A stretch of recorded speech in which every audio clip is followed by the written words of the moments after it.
Hello viewers, আসসালামু আলাইকুম। আশা করি সবাই অনেক ভালো আছেন। সি প্রোগ্রামের ভিডিও সিরিজে সবাইকে স্বাগতম। আজকের ভিডিওটি মূলত আমরা আলোচনা করব অ্যালগরিদম সম্পর্কে।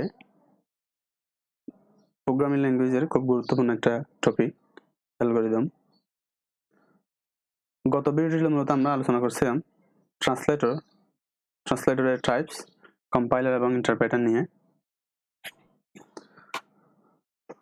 আশা করি ভিডিওগুলো দেখছেন, সিরিয়াল বাই সিরিয়াল দেখতেছেন। আশা করি সিরিয়ালে দেখলে হয়তো অনেক উপকৃত হবেন, না হয় অনেক কিছু বুঝতে হয়তো কঠিন হবে।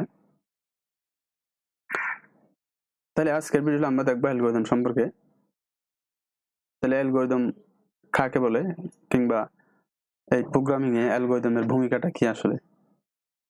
ওকে, এট ফার্স্ট আমরা যদি জানি অ্যালগরিদম কি, সেটা হলো যে পদ্ধতিতে সাধারণত কোন একটি সমাধানকে ধাপে ধাপে সমাধান করা হয় সেটাই মূলত অ্যালগরিদম, অর্থাৎ তাকে আমরা অ্যালগরিদম বলি।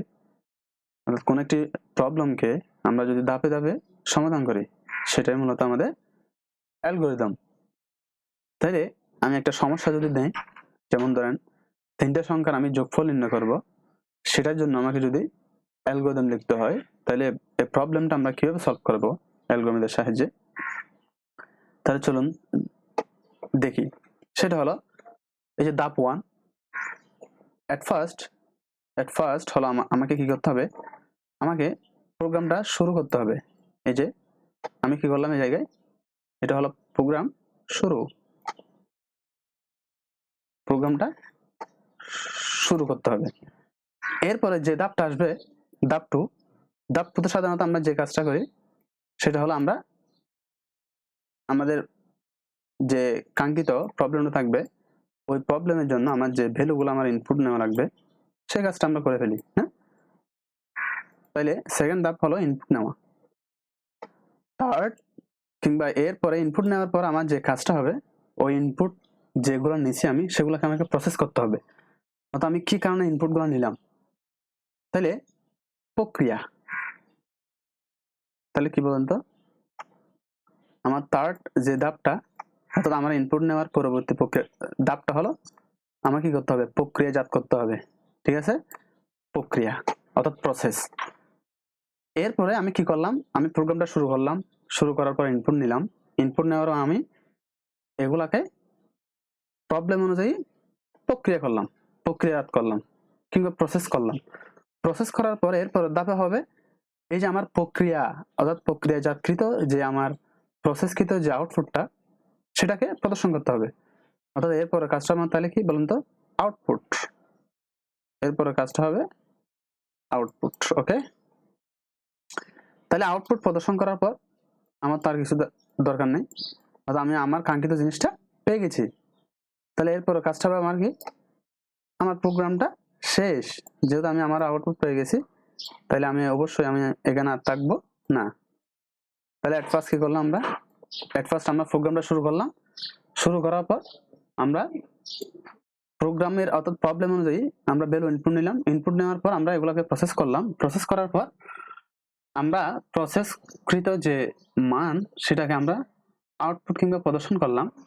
এরপর অবশ্যই আমার প্রোগ্রামটা আমি শেষ করলাম। তাহলে অ্যালগরিদম, দেখেন অ্যালগরিদম কি জিনিস এবং কাকে বলে, আমরা কিভাবে কাজ করে সেটা দেখলাম।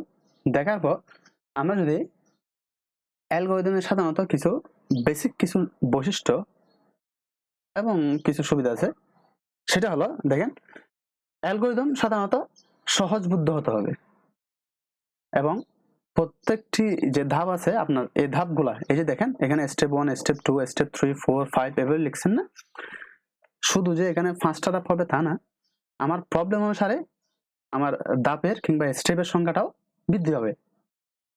তাইলে এখানে বলা হয়েছে সহজবুদ্ধ হতে হবে, অর্থাৎ দেখে বুঝতে হবে, মানে এগুলো সহজে বোঝা লাগবে। তারপরে প্রত্যেকটি ধাপ স্পষ্ট হতে হবে যাতে যে কোনো প্রোগ্রামার দেখলেই সহজে এটা বুঝতে পারে। তারপরে ধাপে ধাপে সমস্যার সমাধান করতে হবে, এই যে একটু আগে আমরা দেখলাম। ব্যাপকভাবে প্রয়োগ করার উপযোগী হতে হবে, তাইলে আমি এটাকে প্রোগ্রামটাকে যেভাবে হোক, মানে আমি ইউজ করার মতো আমার যে একটা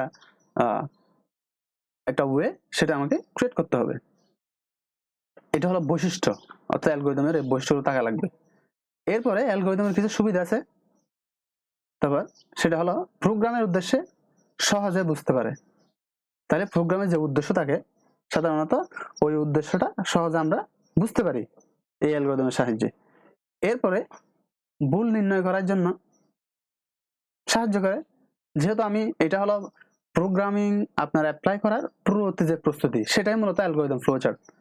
নর্মালি ফ্লোচার্টটা সামনে আসবে, অর্থাৎ অ্যালগরিদমের কাজটা মূলত কি, সেটা হলো আমি প্রোগ্রাম অ্যাপ্লাই করার পূর্ববর্তী প্রক্রিয়া, যেটাকে আমরা সাধারণত ম্যাথমেটিক্যাল, যখন আমরা ম্যাথমেটিক্স সলভ করি তখন আমরা কি করি, এক পাশে এই যে রাফ লিখি, মানে রাফ করি ম্যাথগুলা, অর্থাৎ সঠিক আনসারটা লেখার আগে আমরা সেটাকে আগে কোন এক জায়গায় সলভ করি, তারপর আনসারটা আমরা লিখি। অ্যালগরিদমটা মূলত অনেকটাই এই টাইপের কাজ করে প্রোগ্রামিং, যারা প্রোগ্রামার আছে প্রোগ্রামারদের জন্য। তাহলে প্রোগ্রামের উদ্দেশ্য সহজে আমরা কি করি, বুঝতে পারি। ভুল নির্ণয়ে সাহায্য করে। তাহলে আমি কোন একটা কিছু অ্যাপ্লাই করার আগে যদি আমি এটাকে ট্রাই করি সলভ করার, তাহলে অবশ্যই এখানে কোনো ভুল ত্রুটি থাকলে সেগুলো আমি স্কিপ করতে পারতেছি। তারপরে প্রোগ্রাম পরিবর্তন ও পরিবর্ধনে সাহায্য করে। তাহলে কোন একটা প্রোগ্রাম আমি অ্যালগরিদম যদি আমি প্রোগ্রাম অ্যাপ্লাই করার আগে লিখে ফেলি, তাই লিখে ফেললে তাহলে ওই ক্ষেত্রে কি হয়, তাহলে আমার প্রোগ্রামটা আমি সহজ মানে ছোট করব আরো, নাকি আরো বৃদ্ধি করতে হবে, তাহলে সে ব্যাপারে নিশ্চিত হওয়া যায়। তাহলে এগুলো গেল অ্যালগরিদমের সুবিধা আর বৈশিষ্ট্য। সো আমরা চাইলে যে কোনো একটা প্রবলেম অ্যালগরিদমের সাহায্যে সলভ করতে পারি। ওকে, তো আজকের ভিডিওটা এতটুকু। নেক্সট ভিডিও ইনশাল্লাহ অন্য একটা টপিক নিয়ে আলোচনা হবে। আশা করি সাথে থাকবেন। আল্লাহ হাফেজ।